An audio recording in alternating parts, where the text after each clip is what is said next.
All right, guys. Obviously, it's not looking good for this weekend. I think today is Saturday, or it might be Sunday. Yeah, I think today's Sunday.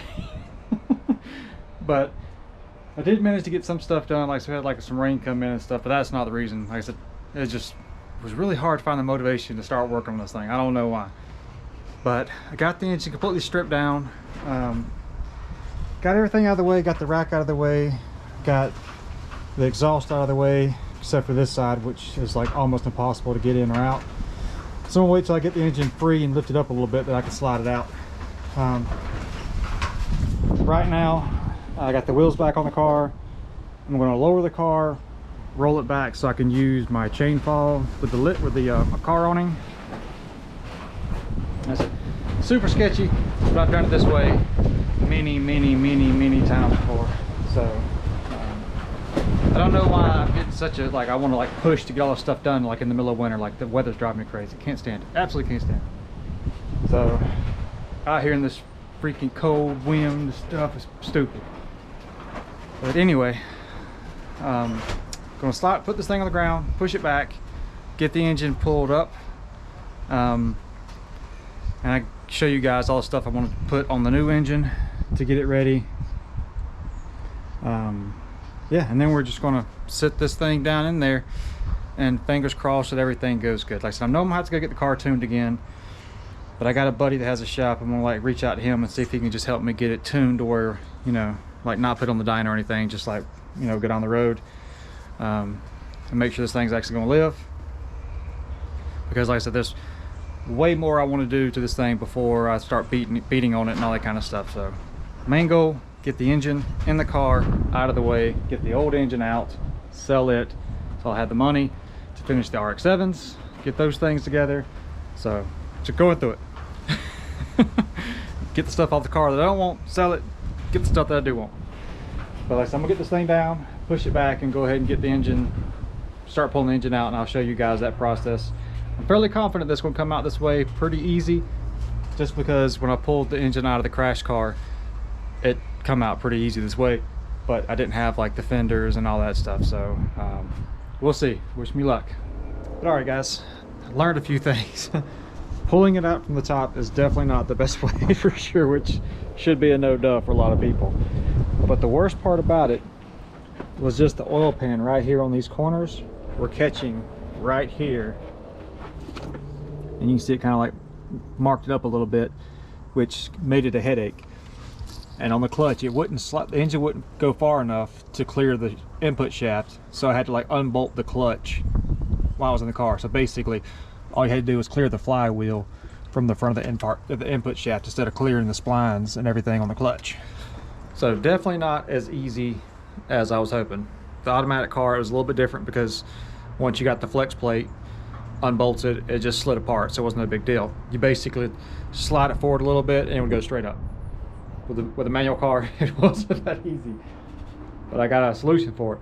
I'm going to grind those little corners down and just put the clutch in on the, you know, put the pressure plate and the clutch disc inside the transmission or the bell housing, put the flywheel on the engine and slide it all together and just bolt it together up under the car, because you got that big access panel at the bottom.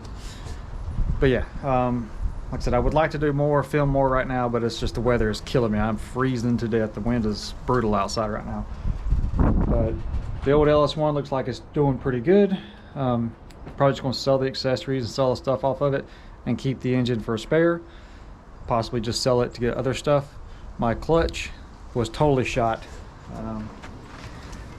This is the flywheel. And the clutch itself, it's pretty worn, as you guys can see, all hot spot and everything. So I'm not really feeling that, like just buying a clutch disc and just sending it and all that stuff. So I'm going to sell some stuff, so it might take a little longer than I wanted to, but like I said, it's a headache to get this engine in and out, so I don't want to fight with it to do that. So I'm going to buy a new flywheel and a new clutch, even if it's just a cheap little, you know, replacement one. Get this thing in there. But like I said, I'm gonna go inside, edit this video, order my gaskets and stuff from Summit, which should be here like overnight. But get that stuff ordered, figure out what I'm gonna do for a clutch, man. Like I said, it sucks. If I had the money, I would just ball out and get a twin disc. You'd be done with it. But I think I'm gonna get like a spec stage 3 and just like a you know, have this flywheel turned or something like that, because that'd be like $400, so not too bad. But yeah, if you have a lift, you definitely don't want to do it this way, but I mean, it can be done. As you like, this is in my yard, you know, nothing fancy, so, but it can be done. Getting those bell housing bolts were an absolute nightmare. You can just see how close it is. But like, since I already have it out, I want to do stuff like I definitely need to get that remote bleeder for the clutch. Like, I don't know what Tech Chevy was thinking by putting that little stub on there. And like I said, I already have a new master cylinder. I need to get a new, or I have a new slave cylinder. I need to get a new master cylinder. Yeah, still hope it's not going to take long. It's not going to be like just throw it in like I thought. But, and I did order the rear brace, like one of the little cheap ones off eBay. The little diff brace that, you know, goes across and supports it a little bit better. Probably going to just run the factory engine mounts because I think they'll be all right for now. Especially the ones that come off that car, they're pretty good shape. That car had like no miles on it at all, so I think she'll be okay. But yeah, like I said, I started recording this video like 1,000 times, it felt like, in different points when I was working on getting the engine stripped down. I just kind of, I don't know, I get frustrated and leave it alone, so. But we're getting there. I got to get this engine, because I'm running out of engine stands.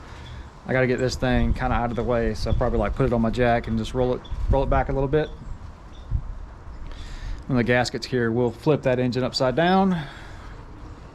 Flip this engine upside down and change the oil pan gasket, the rear main seal and everything. And it should be ready to go in besides the pilot bearing, and put the flywheel on it.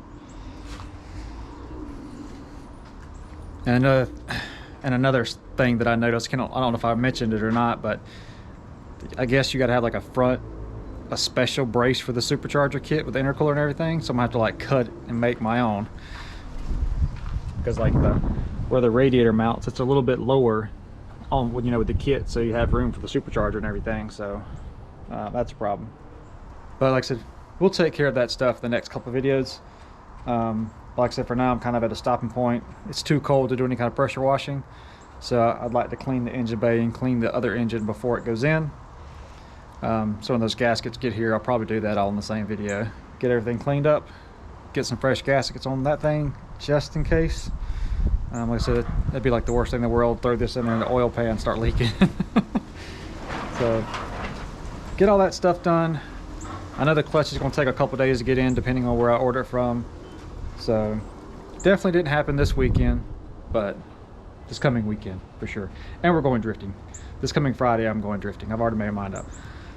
I've already got tires for the Z. All I gotta do is come up with my entry fee and we'll be good. I'm gonna like haul a bunch of junk off to the scrapyard to get my little $100 entry fee. But like I said, no ifs, ands, or buts. We're definitely going drifting this Friday.